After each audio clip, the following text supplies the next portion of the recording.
Hola a todos amigos y comunidad de Hormiga Talks, ¿cómo les ha ido? Un gusto estar con ustedes. Hoy tenemos un programa hiper especial para ustedes, para toda nuestra comunidad de empresas, empresarial que nos está viendo, que por cierto nos pueden seguir en YouTube, nos pueden seguir en nuestras redes sociales, estamos en LinkedIn, en Facebook, en Instagram, y ahí pueden ver todos nuestros videos. Pero hoy la sorpresa es enorme, en serio, porque tenemos a dos grandes invitados, que es Andrés Ramírez, que ya yo creo que se lo conocen de memoria porque ya con esta es la tercera vez que está con nosotros, y además Joana Gómez, que esta es la segunda vez que está con nosotros. Entonces son súper campeones de Hormiga Talks, súper bienvenidos Joana, Andrés, porque hoy tenemos un programa bien especial ya que vamos a meternos con el tema de inclusión y diversidad.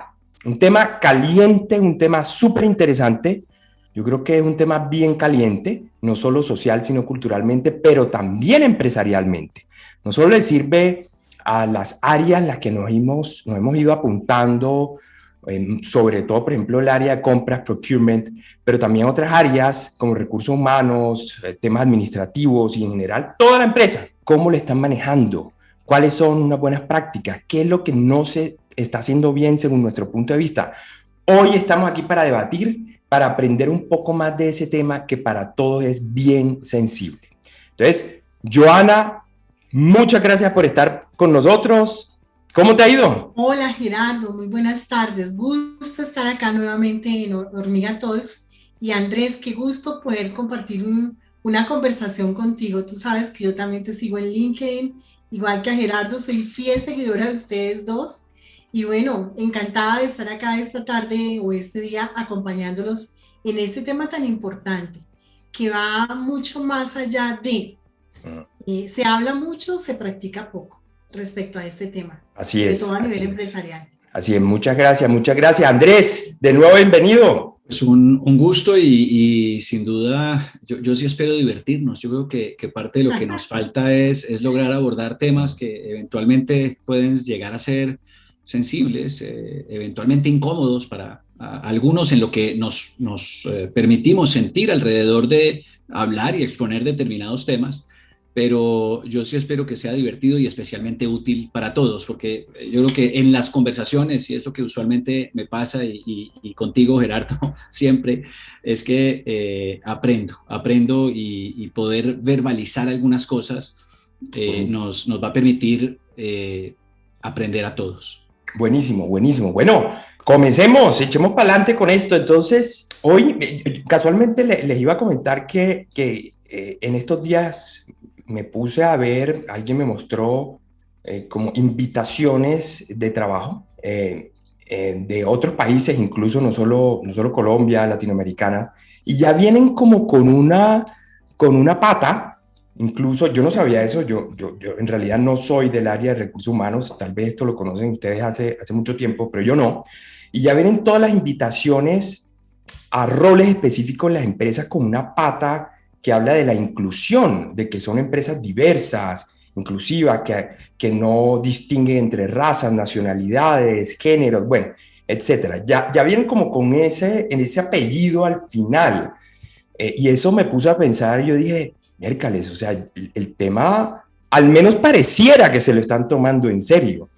Eh, ¿Cómo, para romper el hielo por ahí, no sé, Andrés, Joana, qué han visto en relación a eso? Las empresas, al menos en Estados Unidos, por lo que he visto, pareciera que ya van en serio con esto. No sé quién quiera, Andrés, tal vez. Pues con gusto inicio y así empezamos por una primera mirada de inclusión diferente y es que empiecen los Los hombres. hombres. Eh, Claro, Genial, sí, sí, es sí. parte de la inclusión de nuestro programa. es Claro, parte de la claro. inclusión. Yo coincido con un planteamiento que sugirió Joana al inicio y es que todavía se habla mucho más de lo que se hace. Y sugieres Estados Unidos como un ejemplo cuando en 1776 dicen que uno tiene derecho a la vida, la libertad y la búsqueda de la felicidad en la Declaración de Independencia. Y resulta que todavía hay pues demasiadas roces y fricciones con la raza, con el movimiento de Black Lives Matter, pues es uno de muchos ejemplos. Ahora, el ejercicio, por ejemplo, de Black Lives Matter me parece que es poco incluyente porque las vidas de las personas negras o afrodescendientes o afroamericanas, como queramos llamarles, importan, pero las de todos importan.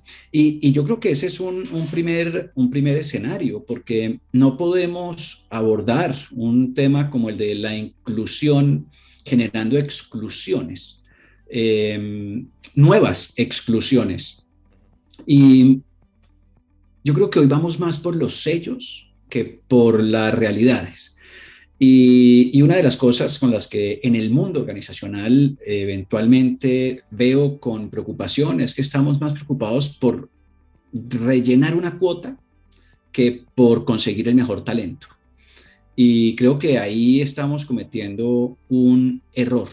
Porque si yo tengo, en un ejemplo, a 2 o 3 candidatos, tengo una terna, todos muy aptos, y hay una mujer y 2 hombres, bueno, me quedo con la mujer.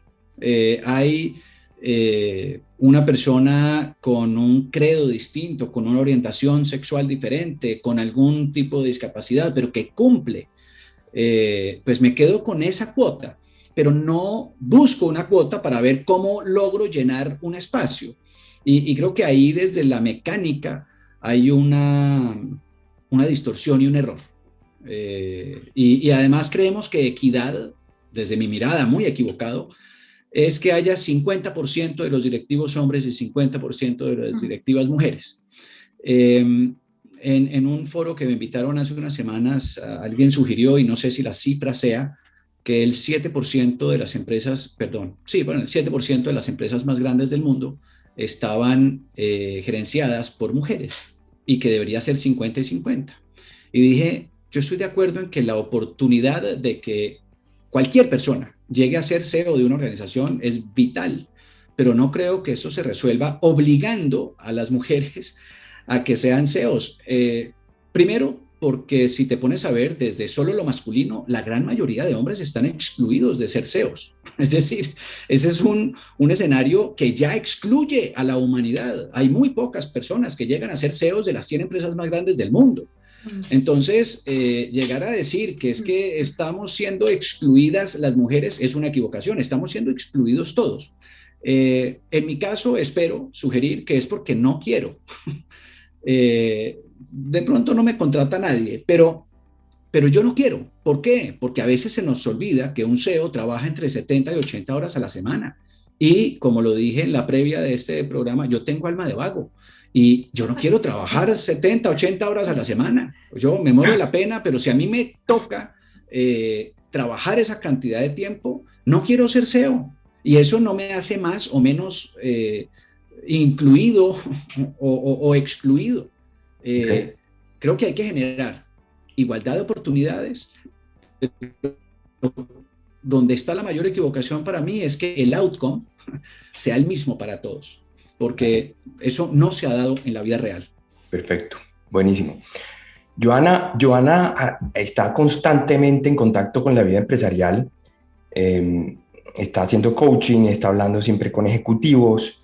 Joana, ¿cómo estás viendo tú la evolución y la dirección que está tomando este tema caliente de la inclusión, la diversidad? Y, bueno, caliente, por llamarlo de alguna manera, porque podría ser afortunado por un lado y desafortunado por otro. Entonces, eso es lo que queremos entender. ¿Cómo lo ves? Bueno, como yo decía al principio, a la previa también, se habla mucho y se practica poco. Y yo les quiero decir antes de eso, como mi opinión como mujer que vengo de ser gerente de varias empresas, a mí me daría muchísima tristeza que me nombraran gerente general de una empresa por cumplir una cuota de género y no por mis capacidades profesionales y laborales. A mí eso me daría muchísima tristeza y les digo por qué.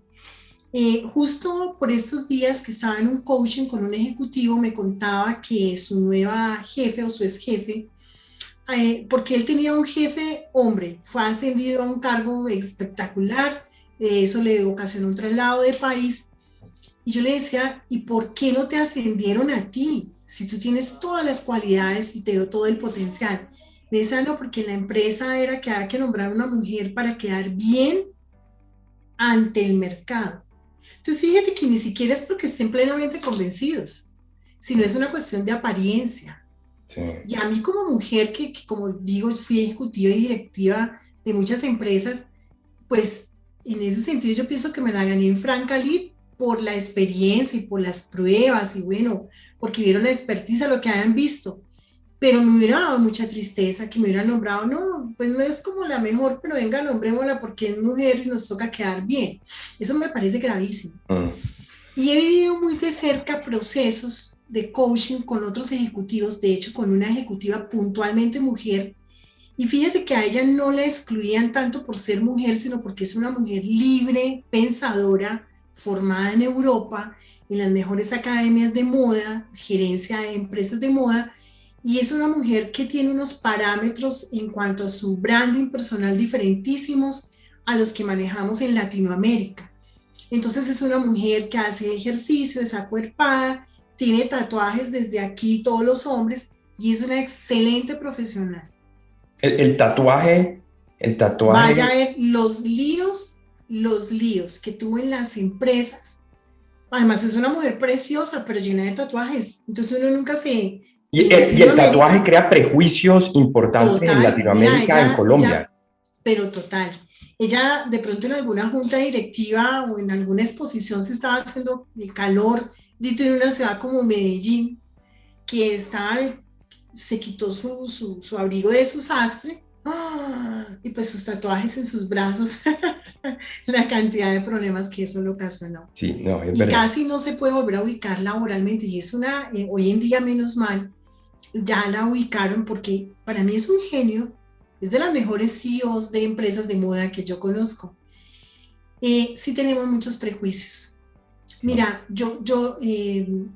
Estados Unidos nos lleva una gran ventaja, Andrés, indudablemente, indudablemente. Yo regresé hace poco de Estados Unidos y me sorprendió ver en Nueva York personas de 65, 70 y pico de años trabajando en grandes almacenes sin problema. Dime tú acá dónde ves una persona mayor de 60 años trabajando en un almacén de cadena. No los hay, no los hay.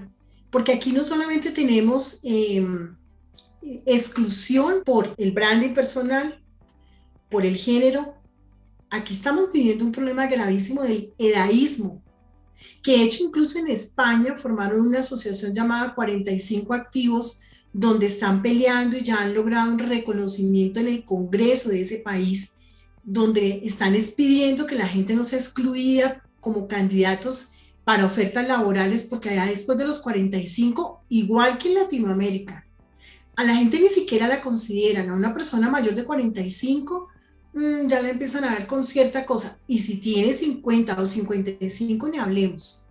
En este momento hay una sumatoria de variables: edaísmo, género, orientación religiosa y otra cantidad de orientaciones que, o sea, sí tenemos un gran sesgo a la hora de seleccionar el personal en las empresas, no nos digamos mentiras, sobre todo en Latinoamérica. Escuchándote y escuchándolos, yo quisiera plantear un par de cosas, porque creo que uno de los temas que hoy se nos prohíbe es que nos choque a alguien con tatuajes. Y a mí me puede chocar a alguien con tatuajes. Lo que no puedo es excluirlo por los tatuajes a una oportunidad, ¿cierto? Creo que donde se nos está olvidando poder conversar es que yo puedo en un escenario, tengo el derecho a poder decir que estoy en contra, y no lo estoy, pero es un ejemplo, que estoy en contra de la adopción de niños por personas del mismo sexo. Y inmediatamente eso me llevaría a catalogarme como homofóbico, y si hubiese hoguera, me mandaban a la hoguera. Oye, a Dios gracias, no hay... O a la horca. Pero lo que no podemos permitir, y creo que es uno de los principios que nace de la Revolución Francesa, o inspira, de hecho, la Revolución Francesa y la Ilustración, es esta frase que se le atribuye a Voltaire de: estoy en total desacuerdo contigo, pero para que puedas expresarte, estoy dispuesto a dar mi vida. Y hoy estamos con muchísimo temor a abordar muchos temas, no solo temas de diversidad, sino temas de los animalistas. Entonces, a mí me parece que todas las personas que humanizan a las mascotas maltratan a las mascotas, eso sí me parece. Pero entonces uno podría llegar a ser condenado por pensar eso. Que alguien vista a la mascota y por miedo a relacionarse con otro ser humano, pues prefiera relacionarse con un animal, es lícito y tiene derecho a pensar que esa es la mejor manera de vida. Pero yo puedo estar en desacuerdo con esa decisión. Y ahí es donde creo que vale la pena abordar el tema. Con lo que menciona Joana de personajes de, digamos que tercera y cuarta edad trabajando en almacenes de cadena, a mí me gustaría hacer una pregunta y creo que es un avance. ¿Será que todas esas personas quieren trabajar ahí? ¿Será que no tienen otros talentos para trabajar? Porque algo que no puede suceder cuando hablamos de diversidad e inclusión es darle trabajos considerados de segunda a un ser humano. Porque ahí creo que hay un error profundo, porque yo no puedo darle un trabajo de segunda. Y coincido con Joana que hay muchos más sesgos que trascienden género, raza, credo, orientación sexual, condiciones de etnia, discapacidad, en fin, como si estudiaste y tienes títulos o no. ¿Cuántos idiomas hablas? Hay personas que y he escuchado, no, esa persona es bachiller, no hablemos con esa persona. Bueno, ¿cómo les parece que en Colombia más del 85% de las personas son bachilleres? Entonces, no vamos a hablar que a Macías, que no me cae bien, para que de una vez lo pongamos aquí, es bachiller y todo el mundo le parece que no puede haber un representante de los bachilleres en Colombia. Como si quienes son profesionales fueran un ejemplo de lo que significa ser un congresista en nuestro país. Entonces, yo creo que todas las personas que no tienen un título profesional deberíamos tener la capacidad de estar representados en el Congreso. Es que yo creo que tenemos que tener la oportunidad de conversar cosas que veo en el mundo organizacional, por ejemplo, para ir metiéndonos de pronto en el mundo organizacional. Son organizaciones que quieren hacer grandes esfuerzos de inclusión y no entienden, por ejemplo, que provienen de un sector altamente homofóbico. Y entonces yo no puedo, para no irnos de pronto a la industria petrolera, sino, les pongo un ejemplo, si en Colombia de pronto decimos, ¿saben qué? Vamos a contratar de rector o rectora de un jardín a una persona transgénero, ¿cuántos papás creen que sacan a los hijos? Es que las 99%. 99%. No, pero es muy probable que el camino a abordar la diversidad y la inclusión no sea poner un rector de un colegio o un jardín transgénero de entrada. ¿Sí?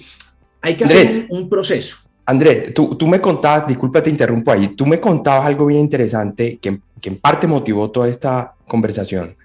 Es que te invitaron a un foro. Es que yo quiero que nos cuentes eso porque puede aquí soltar unas chispas interesantes para encender una conversación chévere. Te invitaron a un foro, a un evento. ¿Qué pasó ahí? En ese evento de diversidad e inclusión, lo que sucedió es que fuimos incapaces de debatir y de que con nuestro cuidado con el lenguaje no ofendiésemos a nadie. Pero resulta que cuando uno aborda temas complejos, siempre alguien se va a ofender. Y creo que un tema como la diversidad y la inclusión, en donde tuve varios desacuerdos y varias posturas, como por ejemplo con la cuota de equidad, no estoy de acuerdo con eso. Y no estoy de acuerdo, entre otras, porque en países como Dinamarca o Finlandia, que han generado toda la alternativa para que todas las mujeres que quieran sean ingenieras, de 20 ingenieros hombres, hay una ingeniero mujer.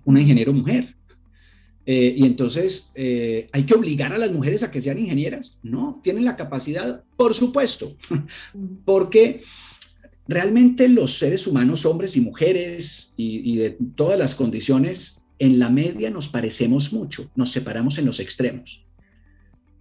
¿Qué quiere decir eso? Los hombres somos más violentos que las mujeres. Entonces, para que seamos equitativos, necesitamos meter a la misma cantidad de mujeres a la cárcel que los hombres. Los hombres hacemos trabajos más fuertes, que están más días fuera de las casas. Los hombres hacemos trabajos de mayor peligro. Ahí, ¿por qué no nos preocupa tener equidad? No, solo en los cargos de poder. Entonces esto no lo podemos conversar bien. No lo podemos conversar bien. Creo que ojo, yo soy profundamente cuidadoso e intento serlo con mis palabras. Y quiero dejar claro que yo promuevo la igualdad de oportunidades y que en la equidad nos paguen lo mismo por hacer lo mismo con el mismo resultado. Porque es que nos dicen, es que cómo no le dan un sueldo al equipo de fútbol de X femenino si al masculino le pagan tanto. Pues porque el masculino llena 70,000 espectadores en un estadio. Cuando una mujer venda el número de camisetas que Messi vendió en el Paris Saint-Germain cuando llegó, pues que le pague lo de Messi o más. Pero no podemos obligar a los hombres a que sean profesores de jardín infantil, donde hay más mujeres, y ha habido más mujeres históricamente. ¿Qué creo? Que no se le puede pagar menos a la mujer por ser mujer, y eso en nuestro país es gravísimo. Se le paga el 18% menos a la mujer por ser mujer. Pero ojo, eso no es solamente responsabilidad de las organizaciones, que tienen altísima responsabilidad, sino de la incapacidad de la mujer de negociar. ¿Por qué? Porque los hombres sabemos decir no y me quedo sin trabajo y no me importa. La mujer dice no, y yo soy el sustento de mi casa y voy a someterme literalmente por este trabajo. En ese espacio tuve planteamientos como que el movimiento Me Too tiene cosas grandiosas, pero también cosas que no lo son y que nos hace falta discutir y debatir. No sé si se acuerda de la película del canal Fox, en donde pues hubo una cantidad de denuncias porque algunas presentadoras se acostaron con el director para obtener una visual o un protagonismo en el set.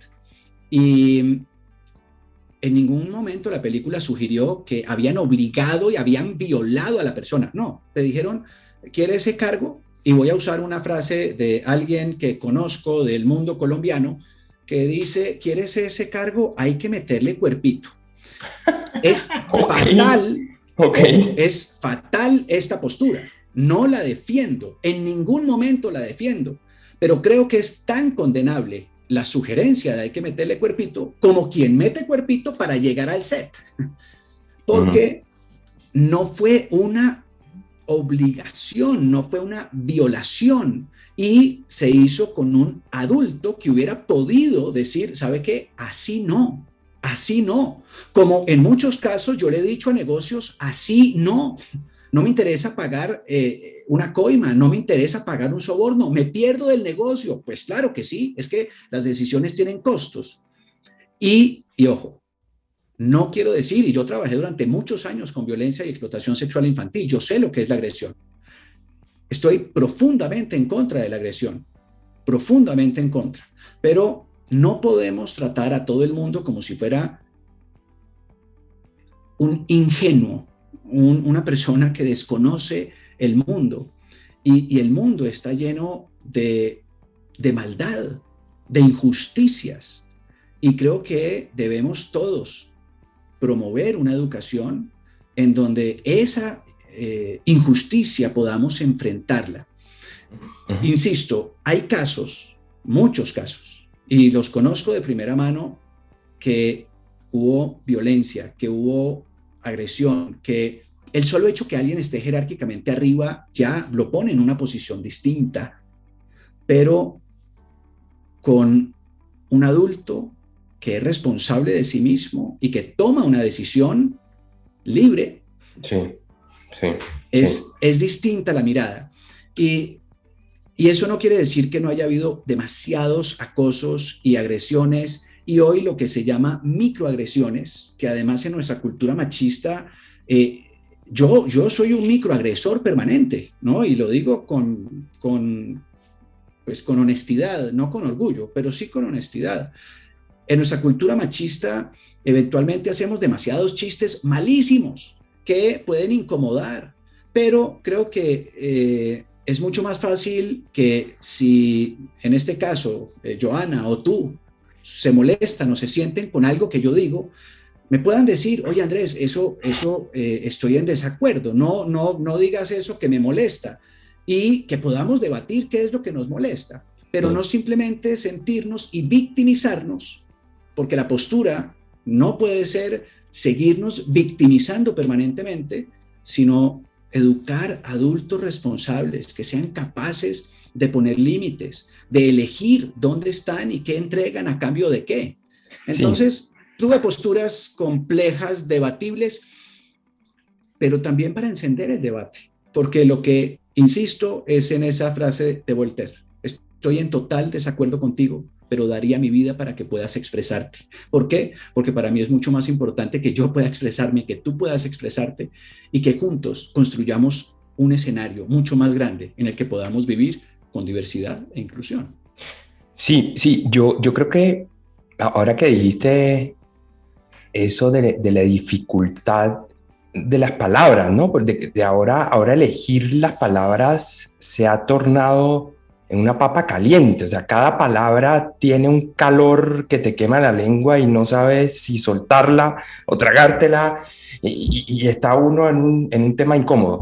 De hecho, leía hace un tiempo un informe acerca de los piropos, un estudio, una lingüista sacó un libro, creo que fue un libro o un artículo importante, en donde se lamentaba de que los piropos se han acabado porque eso ya molesta a las mujeres, con razón o sin razón, no vamos, o si quieren lo debatimos, pero el punto, más que si es correcto o no, es que el piropo tiene un valor lingüístico histórico enorme, porque es arte. Eso es arte callejero, pero es arte, es parte de nuestra esencia histórica como ciudadanos y como seres sociales, ¿no? Es un baile de palabras, es una seducción indirecta, ¿no? Y a veces directa. Entonces tiene un enorme valor, y ella se lamentaba enormemente que esto se estuviera acabando. Entonces, eso son de las cosas que me han puesto a pensar, y digo, mira qué lástima que el mundo se va como esterilizando, ¿no? Nos vamos como esterilizando. De nuevo, no sé si para bien o para mal, hay cosas las que yo creo que todo este tema de la inclusión y la diversidad son muy importantes. Más adelante voy a explicar por qué, mi punto de vista, pero por otro lado, creo que es para mal. Joana, con toda su experiencia en empresas, con coaching, todo esto, ahorita decía, bueno, es mucho lo que se habla, poco lo que se hace.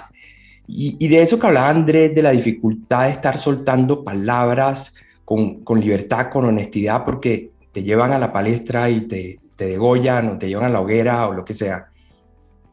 Tú, Joana, ¿cómo has sentido el efecto en las empresas, en el sentido de todo esto que está ocurriendo? ¿Qué es lo más sensible hoy? O sea, ¿cuál es el tema de diversidad, de inclusión como más sensible? ¿Cuál crees tú que es como el tema más delicado en estos momentos? Que se habla mucho, pero realmente no ha habido un cambio de mentalidad en las empresas. Y yo estoy de acuerdo con algo que dijo Andrés, que me hizo inmediatamente, me conecté con esa frase. No es equidad de género, es equidad de oportunidades para hombres y mujeres. Y por lo menos fíjate que con el tema que tú acabas de mencionar, yo me identifico plenamente con esa autora. Yo hace poco le decía a alguien, oye, los hombres la tienen muy difícil porque ahora, respetando pues muchas cosas, pero ahora hasta es pecado ser hombre y es pecado ser mujer. O sea, es pecado ser una mujer femenina y es pecado que a los hombres les gusten las mujeres. Entonces es como si a mí me encantara el helado de frambuesa, y todos los que yo conozco a las malas les tiene que gustar el helado de frambuesa, y que a aquellos que no les gusta. Y vemos mucha agresividad en las redes sociales. Yo me acuerdo que hace poco, sin quererme evadir del tema, ya ahorita te voy más allá, Miren, hace poco pregunté de la manera más ingenua en una red social.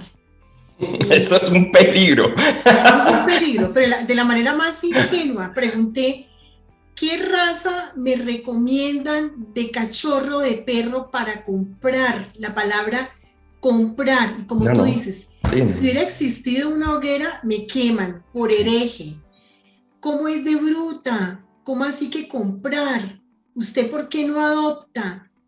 Y a mí casi no sé si van a ganar o más seguidores en LinkedIn o hoy se me retiren unos cuantos. Entonces yo casi que les contesto, ¿y qué si yo no quiero adoptar? La adopción me parece preciosa de animales, pero mi hijo en ese momento, ya ahorita incluso si queremos adoptar, pero en ese momento él quería tener la experiencia de tener un cachorrito bebé recién nacido y criarlo. Pero ustedes no se imaginan la cantidad de comentarios e insultos que me gané con eso, con una sola pregunta. Sí, no, ahora, es una locura. A nivel empresarial, lo que más se está viviendo en este momento, lo que yo les digo, no hay un cambio de mentalidad, de hecho ni siquiera hay un cambio en las políticas de selección. Por lo menos hablemos de los temas de la discapacidad. Hay una ley que le brinda beneficios a las empresas cuando contratan personas con discapacidad, pero las empresas son miren, son contadas, y lo digo con conocimiento de causa, porque hay un programa muy lindo que lo lidera una fundación en compañía de otras tantas, que se llama Pacto de Productividad. Y va por las empresas enseñando todo el proceso que hay que hacer alrededor de la contratación de una persona con discapacidad, todos los beneficios que obtiene como empresa, pero eso no es contratar por contratar. Imaginémonos por un momento que yo voy a contratar como recepcionista a una niña que tenga, miren que ya me estoy cuidando de cómo hablar, fíjense. Sí. ¿Sí? Porque no, pero aquí desabróchate. Es que no me acuerdo muy bien la palabra, como se tiene que decir adecuadamente, porque no puedo decir una niña ciega, creo que es con discapacidad visual al 100%, creo que es la manera correcta. Entonces, si la persona la contrata, pues imagínense que tiene que haber una adecuación de su puesto de trabajo físico, y tiene que haber todo un proceso donde sus compañeros se integren y ya, porque imagínate, de la noche a la mañana yo tener un compañero de esa manera, ¿cómo voy a adaptar el acceso a la empresa, a la oficina, al baño? Son detalles que a veces las empresas dicen, ay no, ¿será? Sí. Eso por un lado. Pero miren, yo por lo menos en ese caso, y lo que decía Andrés es muy cierto también, no necesariamente uno tiene que dedicarle los peores empleos a esas personas. Miren, yo conozco un abogado que tiene un buffet de abogados con discapacidad visual y son abogados de la comunidad noruega. Son espectaculares, el señor es empresario y es increíble. Pero a las empresas les hace falta cambiar realmente la mentalidad y ponerse como meta juiciosa, seria, mirar sus procesos de selección, sus procesos de contratación y sus procesos de verdad de inclusión. ¿Qué vamos a hacer con una persona discapacitada? Sí. ¿Qué vamos? Miren, ahorita, y tú lo viste en Los Ángeles, ahorita que de pronto nos lleguen refugiados de Afganistán, ¿estaremos preparados para vivir lo que están viviendo en Francia? Que de pronto una compañera de trabajo llega a nuestras, bueno, si es que la dejan, llegue con una mentalidad religiosa muy marcada, muy diferente. ¿Estamos preparados para eso? Estamos preparados para las escuelas que, como lo viven en Francia, que hay niños que son de una religión diferente, pero hay niñas, compañeras de ellos con burka, niñas pequeñas. Si no estamos preparados para personas con tatuajes, de ahí en adelante, imagínense, no hay inclusión. Si no estamos preparados para las personas mayores de 50 años, imagínense el resto. Sí. Hay dos personas que yo quiero en esta tarde pues exaltar, que yo pienso que por lo menos están tratando de marcar la diferencia, y creo que ustedes lo deben haber visto en el mercado. El caso de Chris Bannister, el presidente de WOM, que cambió toda la contratación, la selección, las oficinas de WOM Colombia, un tipo que va en camiseta, que es tatuado, que va en jean, descomplicado. Allá no hay oficina, nadie va de corbata, pueden ir tatuados con el cabello verde, plateado, rojo. Son de las pocas empresas que lo pueden decir. Otra persona y ejecutivo que admiro mucho, porque también es un tipo descomplicado, que va en camiseta, que es Marcelo Cataldo, el presidente de Tigo. Pero empresas así, contadas. Es que no, yo no me atrevo a decir que existan más de 20, que realmente estén preparadas en su cambio de mentalidad, sus procesos de selección y más allá de cómo van a afrontar ese más allá de. Sí. Nos hace falta todavía mucho camino por recorrer. Y estamos en una sociedad que definitivamente, si uno opina libremente, si uno piensa libremente, Dios mío, se ganan unos problemas terribles. Hay que ser muy prudente, como yo digo, políticamente correcto. Ustedes que saben que yo estoy en LinkedIn, créanme, sobre todo últimamente yo digo, ¿lo escribo o no lo escribo? Sí, es difícil, es difícil. Y fíjate, ahora que estábamos hablando del tema de mujeres y hombres, yo toda la vida he tenido un background de investigador de la mente, del humano, del Homo sapiens. Y me da risa porque hay una negación, y eso lo hablábamos ahorita, una negación de género. Más sí, o sea, antropológica. Que somos diferentes. Mira, va a llegar un momento en que lo digo como mujer y me pueden grabar y me pueden escribir, pero no, en ese sentido sí soy innegociable. Va a llegar un momento en que ustedes, pobres caballeros, van a resultar demandados por llevarles serenata de amor a una mujer. Entonces, no sé, pues va a ser que la conquista, a mí me parece divino todavía que las personas, o sea, lleven serenatas, regalen flores, apelando al feminismo de la mujer y al yo no digo que al machismo, pero a lo varonil de un caballero. Pero como decía Andrés antes en el previo, se están como diluyendo los roles en la sociedad, entonces todo se está volviendo como tan sin sabor, como tan harto. Exacto, sí, como estériles, ¿no? Estamos volviendo como estériles, pero una cosa bien importante. Como insípidos, diría. Exacto. Y una cosa bien importante que estabas comentando de la serenata y demás, y es que creo que confunden algo muy importante, y es que no es un tema social y no es un tema cultural, las diferencias del hombre y mujer o el buscar que seamos iguales. O sea, las diferencias que hoy existen en los roles, en la forma de comportarse, los hombres, las mujeres, en sus vocaciones, no son culturales y sociales, algunas sí, pero es de fondo, esto es biológico. Es que lo llevamos en el ADN, o sea, está metido en nuestro ADN. Así evolucionamos. El que solo 2 de cada 20 mujeres sean ingenieras en los países escandinavos, en uno de los países escandinavos que mencionó Andrés, no es por un tema social o cultural, es porque esa es nuestra esencia. Somos diferentes por unas razones evolutivas. Y eso no puede dar pena decirlo. O sea, perdón. Es que no puede dar pena.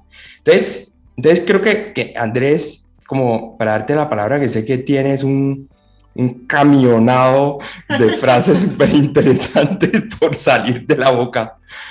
Sí, quería decirte eso, o más bien, permitirte abrir este espacio que tienes ahorita con ese comentario, porque ahorita hablaste de los hombres y las mujeres, y quise decir eso, o sea, es verdad, o sea, ¿cómo así ahora te caen encima? Porque es que tú no puedes decir que los hombres y las mujeres son distintas, que es que la vocación de las mujeres no es ser ingeniera, a pesar que por supuesto hay muchas y buenísimas y muchísimas mejores que los hombres. Eso no quiere decir que no puedan serlo, o sea, incapaces, o sea, sean menos buenas, pero es una vocación biológica diferente. Lo biológico lo experimentamos claramente en los Olímpicos. ¿Por qué no compiten hombres contra mujeres? ¿Por qué las vallas de las mujeres son más bajas? ¿Por qué las marcas o los pesos de las balas son menos? En fin, hay unas características biológicas que son sustancialmente distintas, como el hecho de poder lactar o no. Yo puedo sentirme mujer, pero no puedo tener hijos. Entonces, hay unos temas biológicos que son clarísimos e indebatibles, ¿no? Si un hombre transgénero me dice que es mujer y no puede concebir hijos y no puede lactar, creo que es un hombre transgénero. O transgénero, para no ponerle el tema hombre, pero definitivamente no es una mujer. Ahora, podremos debatir muchísimo y entonces se han hecho muchos estudios y ojo, sin duda, son personas, todas las personas que han enfrentado la homosexualidad, cualquier orientación sexual que sea distinta a la que hemos interpretado o concebido como la natural, porque pues es tan natural que existe desde hace miles de años, ¿no? Si no, Sodoma y Gomorra y los romanos, mal dicho, eso era una buena fiesta. Pero hay mucho sufrimiento. Con lo que mencionabas, Gerardo, del piropo y esto, creo que hay que entender dónde están los límites, ¿no? Y me acordé de Woody Allen, que dice que el sexo es bueno si es cochino, pero especialmente si es consensuado. Porque es que yo puedo hacer y decir lo que quiera a una persona que está enamorada de mí, que yo le gusto, que le parezco atractivo, pero donde yo sea el intenso, es que no hay nada que sirva para que esa persona se sienta cómoda. Entonces, yo creo que también nos hace falta porque, digamos que como padre de una mujer y como hijo de otra mujer, que pasábamos por la calle y le chiflaban y le decían de todo, creo que hay que entender qué es arte y qué es agresión. Entonces, donde creo que están las virtudes es en el balance, ¿no? O sea, la justa media. Uno no puede desconocer la bondad de la naturaleza que genera vida, pero también lo terrible de la naturaleza, que es un huracán o un tsunami o el desbordamiento de un río. Es decir, es que la naturaleza no solamente es una cosa maravillosa y bonita y que da vida, no, también ahí hay caos. Y no solamente hay bondad, sino que hay maldad. Y no podemos confundir amabilidad con bondad, porque es que hay mucha gente amable que son muy crueles y terribles seres humanos, tan amables que les soltamos a nuestros hijos para que los cuiden. Es que el 87% de las agresiones sexuales a menores, a niños, ocurren por un familiar o amigo. Y a uno le dicen, cuidado con los desconocidos. Cuidado con los conocidos son peligrosísimos. Y son muy amables, tan amables que les soltamos a nuestros hijos, pero nada de buenos. Entonces, yo creo que es muy importante fijar y establecer los límites. Y eso en todos los escenarios, en el escenario social, en el escenario laboral, que y además para hacer una distinción, ¿qué es diversidad? Que yo invito a mucha gente a mi fiesta. ¿Qué es inclusión? Que los saco a bailar. Porque yo puedo invitar gente a la fiesta y dejarla comiendo pavo, ¿cierto? Entonces, no, a ese no lo saque a bailar. Ahí está en la fiesta, lo invitamos, somos muy diversos, pero no somos incluyentes. ¿Y qué es equidad? Que si tú tienes un cargo y yo otro, que hacemos lo mismo, nos paguen lo mismo. Y entonces, ahí hay equidad y creo que ese es un poco y a muy grosso modo el entendimiento. Invitamos gente a la fiesta, la invitamos a bailar y a todos les damos la misma comida, ¿cierto? Porque nosotros somos un país estratificado, somos un país clasista, somos un país que discrimina por el nivel de educación, que discrimina por los apellidos, por la zona en donde vive. Hoy hemos visto por nacionalidad con todo el éxodo venezolano, que además se nos olvidó que nos recibieron en su país durante muchos años y nos abrieron las puertas. Y hoy, buen turno. Sí, eso iba a preguntar, ¿en qué frentes ¿creen ustedes que sí es urgente? De pronto en todas es necesario, o tal vez no, pero ¿en cuál frente sí creen que ustedes, o creen ustedes que sí debemos reaccionar rápido en ser más una sociedad y también una sociedad empresarial mucho más inclusiva y diversa? ¿En qué frente, en qué variables? Yo creo que en la educación, porque, y perdóname, porque es que alguien que es incluyente con la mujer, pero no es incluyente con el género, no es incluyente. Y es un tema de educación en donde somos una sociedad que todavía nos da, y somos la única especie a quienes le da asco su propia especie. Y nos ha dado asco a alguien por su credo, por su raza, por su orientación sexual, por su condición de discapacidad, por su pobreza. eh, y creo que una organización que le apuesta al bienestar es más educada, más diversa, más tecnológica y en consecuencia menos corrupta. Y, y yo creo que nos hace falta educación y nos hace falta debate y un debate en donde pongamos el tema sobre la mesa, y por eso creo que este espacio es tan valioso para que pues podamos decir, hombre, es que a los hombres les está tocando un tema muy duro. Ay, pero es que siempre han estado en el mundo patriarcal y nos han oprimido siempre. Bueno, esa es una mirada, pero déjenos poner esto sobre la mesa para debatirlo, a ver si sí o si no. Porque desde el punto de vista académico, no se está dando el debate con la profundidad que esto exige, y mucho menos en el empresarial.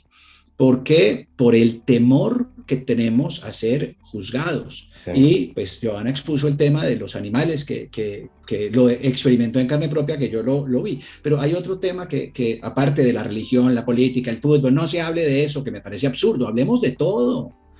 Es el tema de la crianza. Hoy hay una necesidad de ser hiperpapás. ¿No? Yo nunca he visto gente más acomplejada que los papás de ahora. Mi papá tuvo 5 hijos y nunca nos sacó al parque, nos echaron a la calle, nunca nos llevaron de guía turístico a nada. Y no nos pasó tanto, puede que estemos raros los 5, pero no nos pasó tanto, no fue tan malo. Y hoy hay una necesidad enorme de estimular, mejor dicho, no dejan que el perro se revuelque en la tierra después de que se baña, ahora van a dejar que un hijo lo haga, pues imagínense, ¿no? Y yo lo único que hacía era llegar raspado de la calle, jugaba en la calle para empezar, ¿no? Que es una cosa muy exótica hoy. Sí. Absolutamente.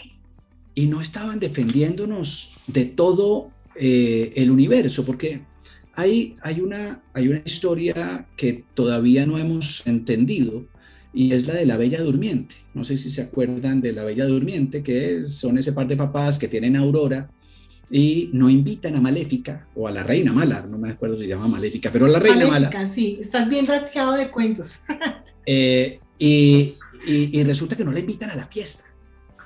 Y protegen a esa niña de la maldad. Y cuando uno protege a sus hijos de la maldad, los deja dormidos. Eso es un mensaje muy profundo. Uno tiene que permitirle a los hijos enfrentar la maldad y que la resuelvan. ¿Para qué? Para que se vuelvan personas que puedan enfrentar el mundo. Y por eso hoy están llegando una cantidad de personas a la sociedad y al mundo organizacional hiper mega sensibles. En vez de tener una carne lo suficientemente gruesa que nos permita enfrentar lo que la vida nos entregue. Y perdóname no responderte tu pregunta, que pues está para mí muy difícil, y tal vez por eso no sé, se me ocurre que hay que educar, y hay que educar en el largo plazo, y hay que educar para que seamos mejores seres humanos, sin desconocer que existe la maldad, porque es que hay un concepto, Gerardo y Johanna, que es la agresividad sofisticada, y yo promuevo la agresividad en mis hijos. Y entonces me dirán, no, y mucho absurdo. ¿Alguno cree que Jesús fue inofensivo, o que Gandhi fue inofensivo, o que Mandela fue inofensivo, o que Martin Luther King fue inofensivo. No, yo creo que fue profundamente agresivo cada uno de esos seres humanos, pero sofisticados.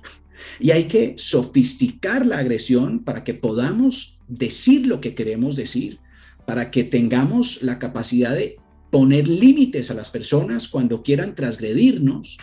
Hay que educarnos en una agresividad sofisticada para que podamos coexistir con otros defendiéndonos de la maldad, para que no confundamos confianza con ingenuidad. Es que la confianza exige mucho coraje. Cuando yo confío en ti, entiendo que puedes traicionarme y aún así te entrego mi confianza. Eso exige mucho coraje de parte de cada uno de nosotros. Por eso a las personas les está dando miedo relacionarse con un otro, porque hay que entregar confianza y eso exige coraje, pero ahora estamos sin ningún coraje. Estamos personas con demasiados temores y demasiado acomplejados todos, y creo que hay que educarnos como sociedad. Johanna, me encantaría conocer tú qué tienes en la cabeza con eso. Andrés dice educación. ¿Hacia dónde crees tú que debe orientarse sobre todo esa inclusión, esa diversidad? ¿Qué es lo más como urgente, por decirlo así? Mira, yo considero y quiero partir desde un enredo que hay actualmente a nivel empresarial, y lo he vivido muy de cerca, porque hago parte de varios grupos de recursos humanos, tengo muchísimos amigos, jefes y gerentes de selección, y pareciera increíble lo que les voy a decir, pero no encuentran gente para contratar. No sé si a ti te han compartido lo mismo, Andrés. No encuentran candidatos. Y uno dice, pero la gente, o el DANE dice que la curva del desempleo y que no hay empleo. Bueno, pues hablen con los reclutadores a ver cómo les está yendo consiguiendo gente. No hay gente.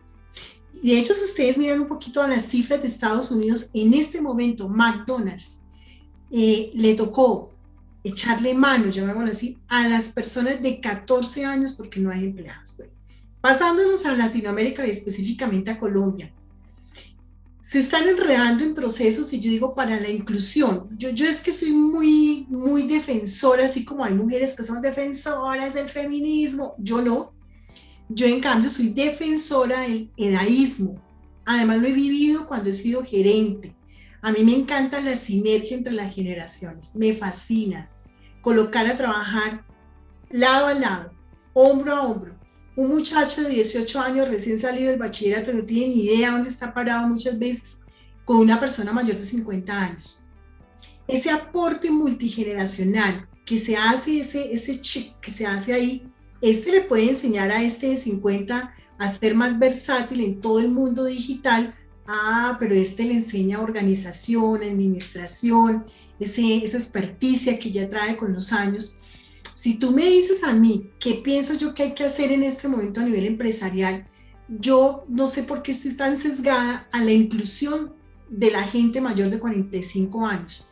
Óyeme, yo hace poco le decía a alguien, estás llevado buscando gente, no encuentras gente, ya volteaste a mirar a la gente mayor de 45 años, ay no, porque es que acá las políticas de la empresa, le dije, bueno, entonces quédese otro año buscando sus candidatos. Ahí se va a quedar Increíble. Cuando existe tanto increíble que eso pase todavía hoy. Sí, y no encuentran gente. Pregunten, miren, yo hago parte de varios grupos y vuelven y publican, y vuelven y publican, y vuelven y publican.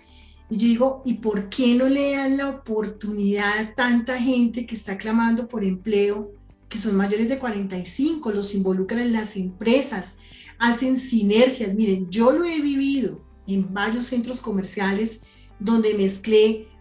De hecho, una de mis historias más exitosas fue cuando les conté a mi red cómo alguna vez yo le di la oportunidad para un cargo de cajero de centro comercial a una persona de 56 años, y ha sido uno de los mejores empleados que yo he tenido. Imagínate. Y una de las mejores combinaciones que también pude hacer fue en otra empresa donde yo era consultora, y le di la oportunidad a Camilo de 17 años. Él tuvo que pedir permiso a sus papás porque le faltaban 2 meses para los 18. Y lo puse a trabajar lado a lado con María Teresa, que era la coordinadora administrativa de 55 años. Y la sinergia que se creó en ese equipo fue maravillosa. Eso poco se ve en las empresas, porque entonces todo el mundo tiene que estar entre los 25 y los 39 años, y ahí se quedan. Y no hay empleados, y no les va bien con los procesos de selección. Es un camello hoy en día. Entonces yo diría, si hay que educar, también, digamos, retomando lo que dice Andrés, estoy de acuerdo con él, pero hoy en día pienso que hay que enfocarnos también en una inclusión del edadismo, de verdad tener en cuenta a las personas por su talento, no por su edad. Pienso que hace muchísima falta en este momento. Ahí. Sí, yo quisiera, Gerardo, además, sí dar una respuesta como muy empresarial y es, creo que lo mencioné, pero organizar el tema de salarios. Páguenos lo mismo por hacer lo mismo. La brecha salarial en Colombia entre hombres y mujeres es enorme, y ese es un buen primer paso para hablar de igualdad, de diversidad, de inclusión. Y sin duda los procesos de selección que sean abiertos ¿a qué? Al mejor talento, independientemente de todo lo demás. Y todavía ahí tenemos cosas. Y dejarnos de preocupar. Hace poco, digamos que escuché a alguien diciendo, bueno, todos, todas y todes. Todes, me parece Sí, una eso bobada, es muy chistoso, o sea, perdón, muy chistoso. pero Sí. de hecho escribí nada más incluyente, inclusivo, que convoque a todos, que todos, en todos cabemos todos. Sí, tú lo escribiste, me encantó. No entiendo cuál es la bobada de ponernos a decir todes para ver si alguien entra ahí, porque es que mi planteamiento, y lo he mencionado contigo, Gerardo, varias veces, no es ver cómo nos dividimos en más fragmentos, sino cómo encontramos lo que nos une como sociedad y cómo generamos un nosotros donde todos quepamos. Pero entre más nos dividimos, más nos separamos. Y ahí hay un error profundo como sociedad que nos estamos equivocando. Yo sugiero que nos estamos equivocando. Y entonces ya no es un tema de las mencionadas diferencias, sino que solamente en orientación sexual ya hay 16 posibilidades o más, ya no sé, por cada día sale alguna nueva. Y está bien que yo entienda quién soy, quién me gusta, con quién quiero acostarme. Eso es maravilloso como un proceso individual. Pero como sociedad creo que a nadie le importa. A mí nunca nadie me ha preguntado con quién me acuesto para ver si yo quepo en algún lugar.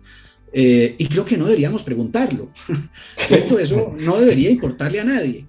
Pero si hay algo en donde creo que debemos trabajar es en dejar de dividirnos y empezar a encontrar lo que nos une, a ampliar el nosotros, en donde todos quepamos y no tengamos tanta complejidad en el lenguaje. Yo no sé si ustedes son de la misma generación que yo, pero pues en mi generación un calvo como yo pues es un calvo, y un gordo es un gordo, y un flaco es un flaco, y digamos que lo menciono porque en la costa, ¿no? Es maravilloso ver los motes, ¿no? Los apodos, y cómo le dicen a alguien, pues como más podamos maltratarlo, porque además esa es una señal de buena amistad. Claro. Sí, claro.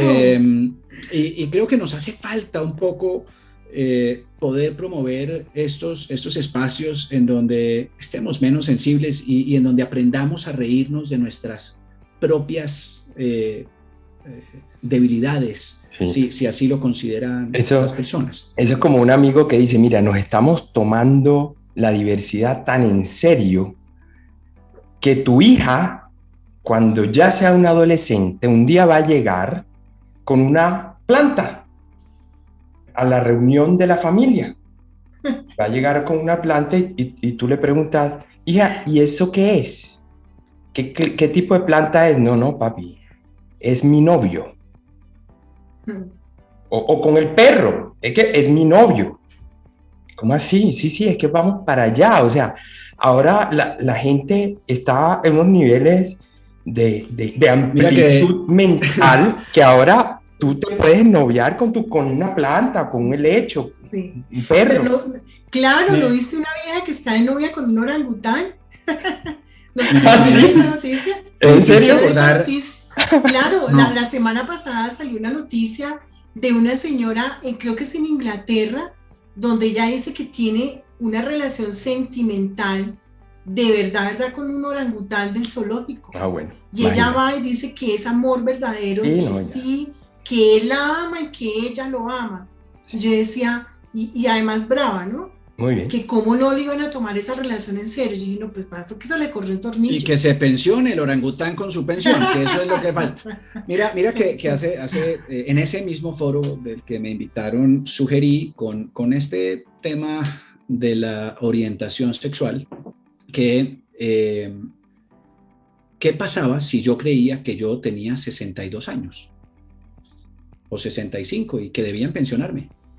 Porque genuinamente lo considero.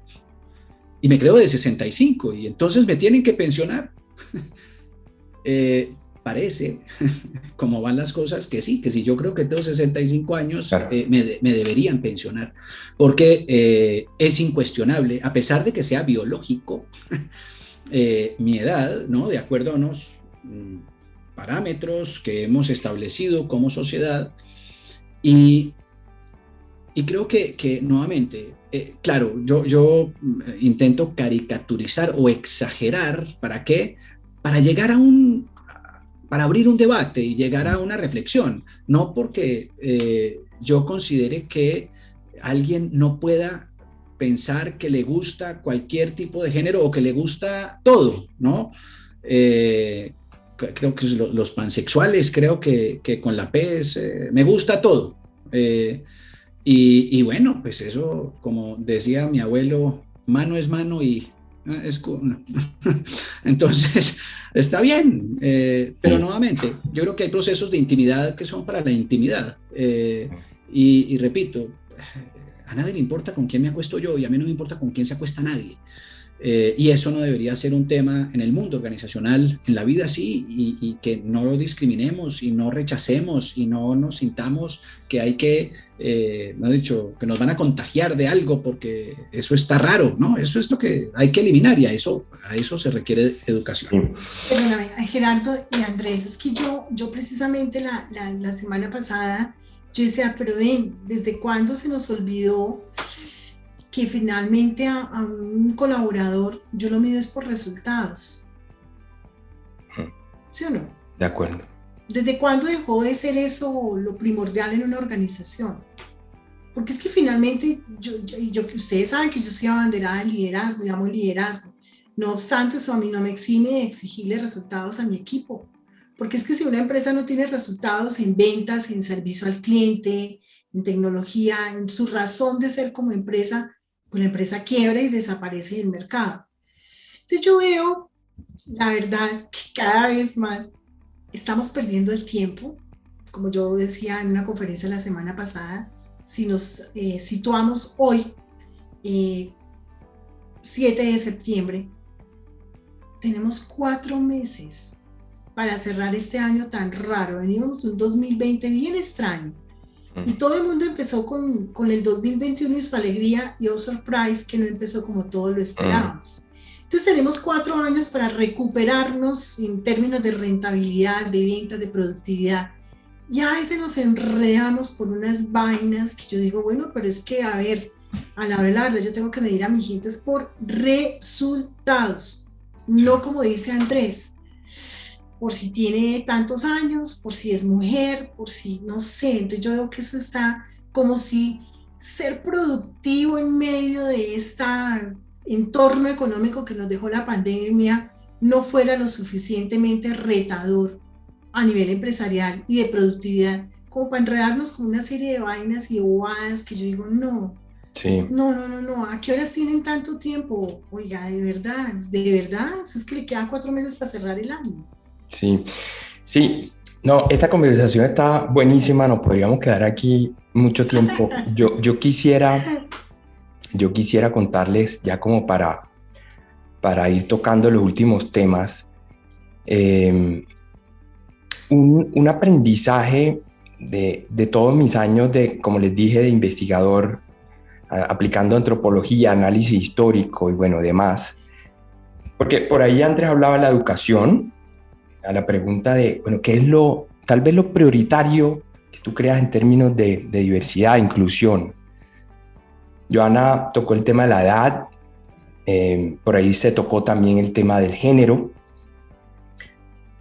Yo quiero tocar un poco el tema racial y les quiero contar un poco lo que yo he encontrado a lo largo de los años con mis investigaciones antropológicas, porque es bien interesante. Yo soy de Cartagena y Cartagena, como ustedes saben, es una ciudad bastante polarizada en términos étnicos raciales, llamémoslo. Por ahí dicen que hay dos Cartagenas, pero no hablan tanto desde el punto de vista racial, sino socioeconómico, la de los ricos, la de los pobres, pero cuando tú comienzas a ahondar, te das cuenta que también lo que quieren decir es la ciudad de los blancos, la ciudad de los negros. Entonces, todo eso comenzó a despertar mucho mi interés, además por todas las investigaciones que hacía para marcas, para empresas, y eso cómo influía el tema antropológico en la percepción, en la selección de un producto, etcétera. Y comenzamos a aplicar los estudios y lo que fuimos encontrando es que, bueno, y también para entender por qué somos así, ¿no? No solo en Cartagena, sino en Colombia. ¿Por qué somos así? ¿Cómo somos? 1000 variables de por qué somos así. Y empecé a entender el tema de la heterogeneidad racial. Y mucho de nuestros problemas y también de las cosas buenas que tenemos es producto de la heterogeneidad racial. Además porque se ha encontrado y después también empecé a ver otros estudios internacionales que también vieron lo que nosotros habíamos logrado demostrar, que entre mayor heterogeneidad racial haya en una comunidad, en una ciudad, un país, más se afecta el crecimiento económico, la cultura ciudadana, hay más criminalidad, hay menor eficiencia gubernamental, hay más guerras civiles incluso. Y eso se acrecenta, se va poniendo peor en la medida que la raza dominante vaya siendo más pequeña poblacionalmente en comparación con la otra, por supuesto, porque entonces los que dominan poblacionalmente en tamaño, pero no en el gobierno ni económicamente, entonces comienzan a votar por los que ellos creen que los van a representar, pero es un voto como de medio venganza, ¿no? Porque yo quiero que me representen a mí, al pueblo, a los que somos la mayoría, porque vamos contra los que están mandando, contra los que están allá tomando todas las decisiones. Y eso no solo pasa en Cartagena, sino que aprendí que también pasa en ciudades como Bogotá. A pesar que en Bogotá el tema de los afrocolombianos o negros, como lo querramos llamar, no es preponderante. Sí ocurre el tema del indígena, porque esa ha sido nuestra historia. Entonces, pero el indígena no se imaginen con ruana, pequeños, con sombrerito, no. Hablo de que es que la gran mayoría de la población bogotana tiene rasgos indígenas, unos más que otros o unos más fuertes que otros. Pero tú cuando te miras al espejo, tú sabes si eres de origen europeo o tú sabes si eres de origen indígena en buena medida. Tú lo sabes, es que no nos podemos engañar. Y cuando tú identificas eso, tú inconscientemente tomas partido. Y eso es un descubrimiento bien interesante porque ahí es cuando comienza a fragmentarse las ciudades, los países. Entonces, por eso es que Petro, por ejemplo, utiliza el discurso del pobre y se aprovecha del discurso de los pobres, de los afectados, y es un tema que proviene de toda esa historia racial en la cual los que se veían afectados, los indígenas y los negros, entonces dicen, levantemos armas. Armas me refiero a de palabras o de voto, ¿no? Entonces históricamente, ese mestizaje ha hecho que esa diferencia, esa combinación racial nos haya afectado enormemente. Tú ves en Noruega, en los países escandinavos, donde hay mucho más confianza, y se ha demostrado que la confianza ya ocurre porque visualmente, físicamente, las personas son similares. Te pareciera, ellos se sienten como si estuvieran entre hermanos, pero nosotros no. Y eso es un tema inconsciente que nosotros hemos aprendido en las investigaciones, y es que en Colombia hay tanta diversidad racial, de colores, de rasgos, que nosotros no nos sentimos entre hermanos. Es así, lo siento mucho, es inconsciente. No nos sentimos entre hermanos. Entonces, por eso los blancos se juntan con los blancos, los negros con los negros, los mestizos con los mestizos. Y eso ahí va generando una segregación y va afectando esa inclusión y esa diversidad. Por eso Peter Drucker, de hecho, indicó en los años 90, cuando todo el mundo pensaba que Brasil iba a ser la superpotencia, que no lo sería, porque todavía había mucho racismo. Tú en Cartagena hasta hace poco, incluso todavía ves en ascensores de edificios que no dejan subir a la empleada del servicio, porque es solo para los dueños del edificio. Eso pasa todavía. Entonces creo que el esclavismo, a pesar que se acabó hace más de 200 años, o casi 200 años, todavía existe en parte un tema mental todavía, digamos que por supuesto no con grilletes y con cadenas, pero sí un poco mental, y no solo de nuevo para los afrodescendientes, sino también el tema indígena, y eso termina trascendiendo y afectando el mundo empresarial y la sociedad empresarial como país. ¿Por qué? Y aquí viene el tema importante, al menos importante para nuestro debate más empresarial.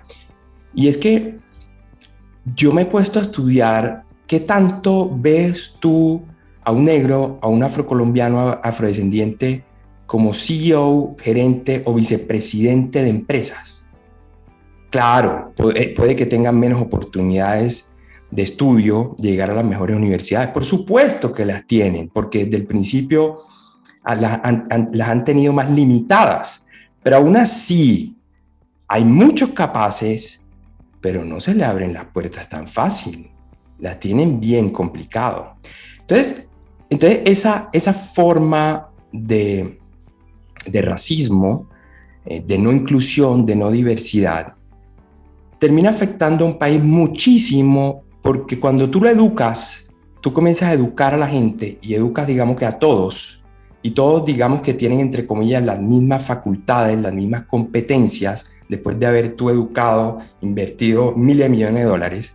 Pero cuando van al mundo empresarial, entonces el que es de rasgos más indígenas o rasgos más afrodescendientes va a tener más dificultades de acceder a los puestos más altos o a los mejores negocios tal vez, o a la mayor cantidad de negocios.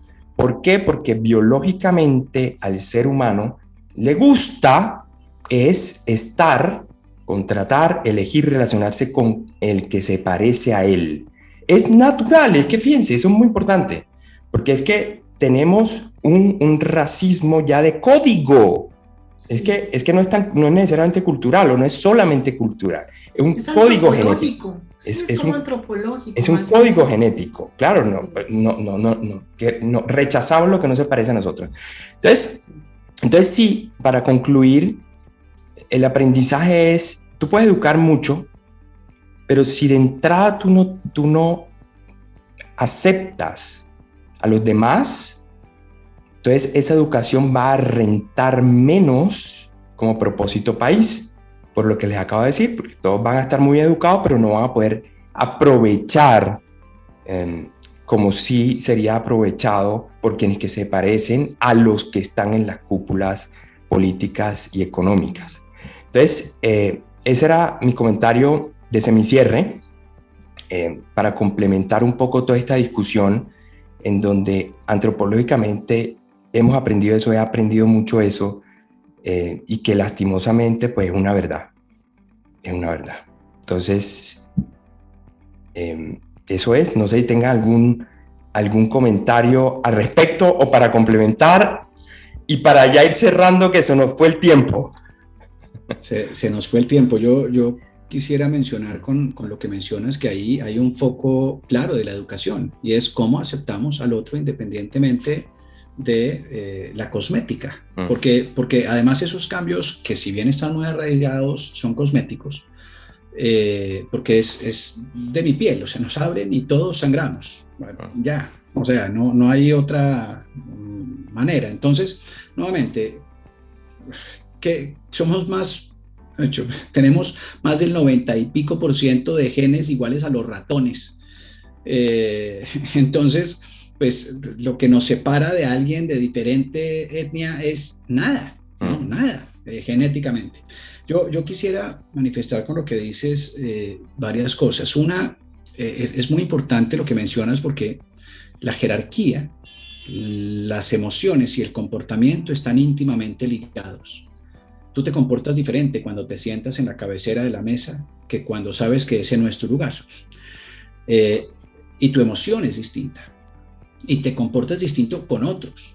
Pero las jerarquías no son un proceso evolutivo de ahora.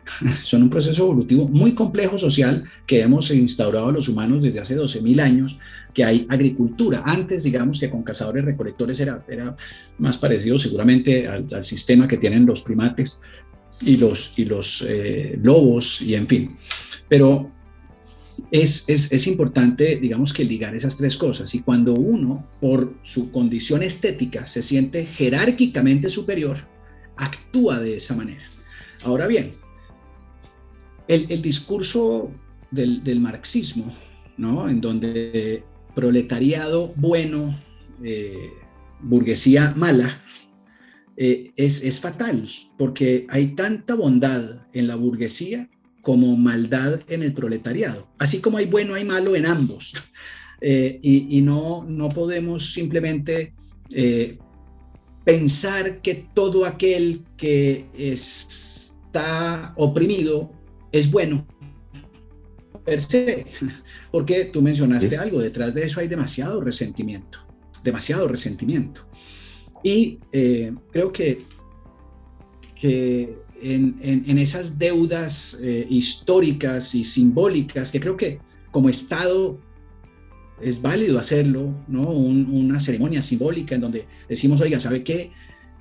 Aquí se ha abusado de esto, se ha abusado de el territorio colombiano y se ha abusado de los indígenas, si queremos ponerlo de esa manera. Pero a nivel individual yo soy tan nativo como ellos. Es que yo nací igual en este mismo país, con estas leyes, y yo no creo que tenga que disculparme con nadie, ni por mi raza, ni por mi credo, ni por la suerte de haber tenido ciertas oportunidades. Donde creo que hay una equivocación profunda, y es que como nos hemos educado mal y nos han educado mal, hemos creído que más oportunidades me generan más derechos. Yo creo que donde hay que poner el foco es que más oportunidades deben generar más responsabilidades y jamás más derechos que nadie. Y si lográramos educarnos de esa manera, donde no hay nadie que tenga más derechos que otros, pero sí eventualmente donde otros tenemos mayores responsabilidades, podremos cambiar esto, pero esto exige de parte nuestra y de quienes hemos tenido mayores oportunidades muchísima responsabilidad. Y creo que llevamos 5.000 años hablando de derechos y ni un solo día hablando de responsabilidades. Y hasta que no tengamos la conversación de las responsabilidades, esto no va a cambiar, porque siempre quiero que tú cambies, pero no yo hacerlo. Así es, buenísimo. Joana, para cerrar. Bueno, pues ustedes hablan de una palabra que para mí sí es evidente, y es la falta de oportunidades de nuestra población afrodescendiente e indígena. De hecho, miremos históricamente, y yo pensaría que son los últimos 10 o menos años. ¿Cuántos de estas poblaciones de indígenas o afrodescendientes realmente han tenido acceso a la universidad? Entonces, ¿de dónde les vamos a pedir que ocupen un puesto de CEO? De pronto no es que no estén dadas las oportunidades en esa parte que los hemos sesgado en los procesos de selección, Lo digo con conocimiento de causa porque yo he participado en varios, seleccionando mi jefe de operaciones, mi jefe de mercadeo, y simplemente no me llegaban hojas de vida ni indígenas ni afrodescendientes. Nunca vi una, les cuento. Tú me hiciste caer en cuenta de eso. Y muy seguramente si me hubiera llegado, lo hubiera mirado de una manera igual, no por su raza, color, sino qué talento tiene, qué potencial tiene. Pero es que hasta ahora estamos viendo que por fin, mire, yo fui una de las personas más felices, independientemente si eran mujeres o no, o con eso. El hecho de que hayan llevado muchas niñas a la NASA y llevaron niñas súper pobres, indígenas y afrodescendientes. O sea, estamos hasta ahora construyendo un país que sea de oportunidades igualitarias para todo el mundo. No importa el estrato, no importa la raza, no importa el color.